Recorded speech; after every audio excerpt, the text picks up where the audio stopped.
삶으로 하나님을 예배합니다. 성경 통독을 돕는 바이블 가이드입니다. 이사야서 25장부터 29장을 읽습니다. 많은 종교는 포인트를 적립하여 혜택을 받는 시스템처럼 절대자를 위해 무언가를 해서 정성을 쌓아야 구원에 이를 수 있다고 말합니다. 그러나 구원에 있어서 내가 할 수 있는 것은 아무것도 없습니다. 내 의지, 내 노력은 무의미합니다. 살기 위해 허우적거릴수록 힘만 빠지고 가라앉을 뿐입니다. 구원을 해결하기 위해서는 한계가 없는 분과 함께해야 합니다. 그분과 함께하려고 많은 방법을 고민할 필요도 없습니다. 그분이 먼저 다가오셨기 때문입니다. 먼저 사랑해 주셨습니다. 하나님의 사랑을 받으면 됩니다. 그분 안에 거하기만 하면 됩니다. 이것을 이사야는 선포합니다.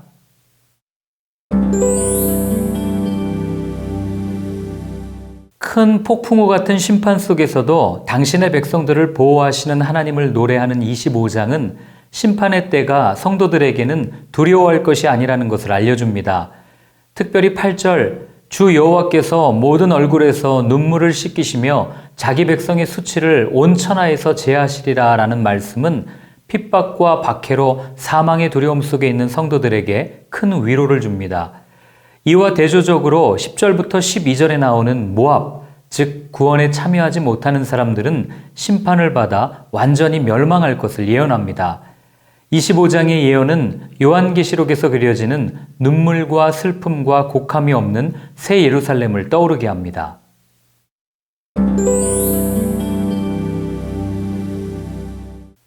26장은 구원의 견고한 성에 들어가는 사람들이 부를 찬양과 고백에 대한 예언을 말합니다. 먼저 이사야는 주께서 지키시는 사람의 모습을 주를 신뢰하는 사람이라고 선언합니다. 하나님을 신뢰하는 사람들만이 구원의 성에 들어가며 하나님께서는 그곳에 거주하는 사람들을 평안하게 지켜주실 것이라고 선포하십니다. 이 비밀을 아는 사람들은 어떤 어려움 속에서도 하나님만을 의지하고 주님의 이름만을 부르겠다고 고백하며 자신들의 힘으로는 구원에 이르지 못하지만 19절 죽은 사람을 살리시는 하나님의 부활의 능력으로 인해 구원에 참여하게 될 것을 노래합니다.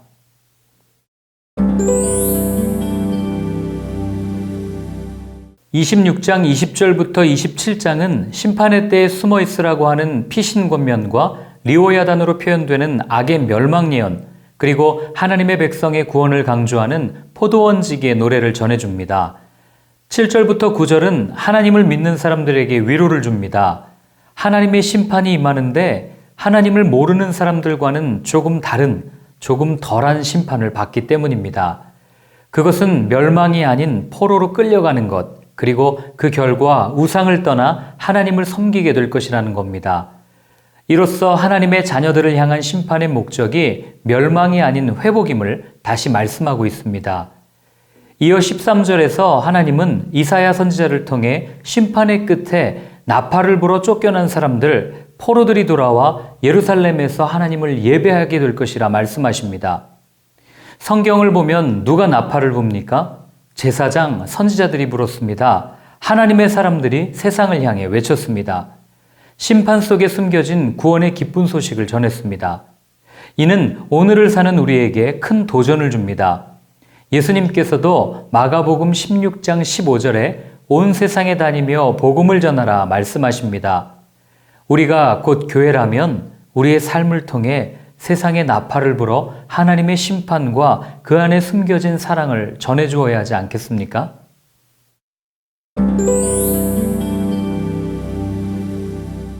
(28장부터 35장까지는 화와 복이라는 주제가 반복해서 드러납니다. 즉 하나님의 공의로 인한 심판과 믿음을 지킨 자들에 대한 회복을 말하는 것입니다. 28장은 에브라임의 술 취한 자들의 교만한 면류관은 화 있을진저라는 말로 시작되는데 요셉의 장자였던 에브라임, 북이스라엘에 대한 심판의 경고와 동시에 남은 사람들에 대한 축복을 예언합니다. 북이스라엘이 멸망한 원인을 7절이 말해줍니다. 사회의 타락은 종교의 타락 수준을 넘지 않는다는 사회학자들의 말처럼 거룩해야 할 종교 지도자들이 술에 취해 이곳저곳에 터에서 더러운 것이 가득했다는 표현은 당시 북이스라엘 사회가 얼마나 부패했었는지를 알려줍니다. 또한 남유다에 대한 이야기도 나오는데 16절에 보면 하나님께서 세우신 기초돌을 의지하지 않고 어리석게도 거짓과 허위, 사망, 스올로 표현되는 애굽을 의지했다고 지적하십니다.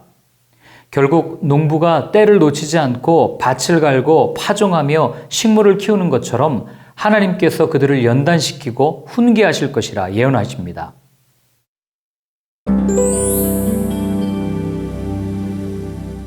29장부터 31장은 남유다에 대한 예언입니다. 1절의 아리엘은 예루살렘을 말하는데요.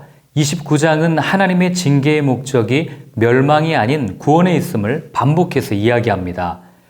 5절과 6절에 보면 대적의 무리, 강포한 자의 무리를 우레와 지진 등 하나님의 기이한 능력에 힘입어 승리할 것이라 이야기하는데 이는 히스기야 시대 아수르의 침공 사건을 예언한 것입니다.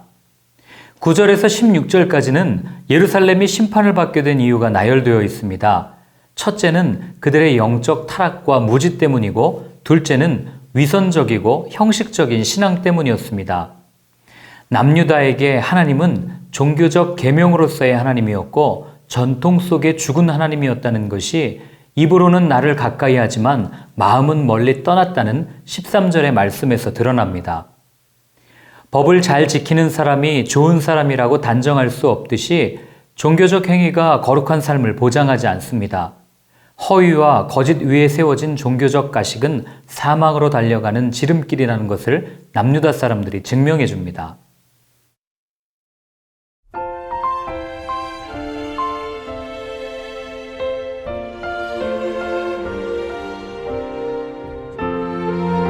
(26장에) 나타나는 구원받은 사람의 특징은 기도의 사람이었다는 겁니다. 그들의 기도를 통해 알 수 있는 것은 기도란 나를 향하던 여정이 그분을 향한 여정으로 바뀌는 것입니다. 비록 현실은 힘들지만 기도는 고난이라는 용광로에서 내 자아가 녹아 구원자를 바라보게 합니다.